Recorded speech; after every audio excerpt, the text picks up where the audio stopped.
A gripping story about insecurity, Fulani herdsmen, and the cry of forgotten communities. For years, the people of Umuchi village survived on the strength of their hands.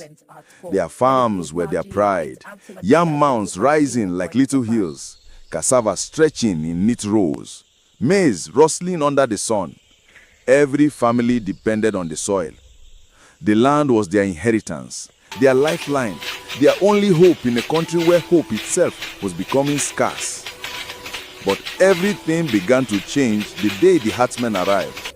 They came from far in the north, slim men with long sticks, wrapped in faded jalabias, their cattle marching behind them like an army of hungry shadows.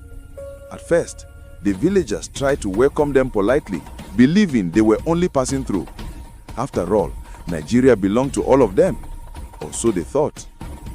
Soon, the cattle began wandering into farmlands, chewing tender crops like grass, trampling young plants under heavy hooves.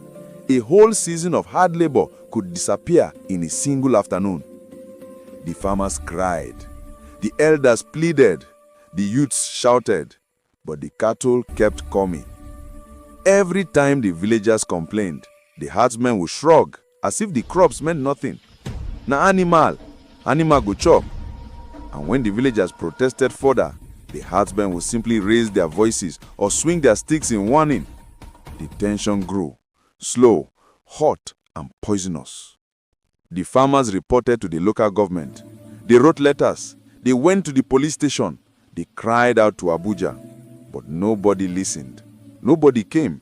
The village became invisible. To make matters worse, the herdsmen were no longer the gentle travelers people used to know. Some of them were heavily armed, carrying rifles instead of sticks, whispering to each other in low tones. Rumors spread like wildfire that some were not ordinary herdsmen, but hardened men who had crossed borders with weapons. The villagers became afraid to go to their own farms. One humid afternoon, Ezekiel, a middle-aged farmer, arrived at his farmland only to find it completely destroyed. His yams uprooted, his cassava chewed to the stump, his maize flattened into the mud. That was all he had. His wife was pregnant. His children depended on that harvest. Ezekiel fell on his knees and cried like a child. Around the village, the same story repeated. Women wept. Men clenched their fists. Children went hungry. Everyone felt powerless. Anger began to grow like a storm in the hearts of the youths. How can strangers come and destroy everything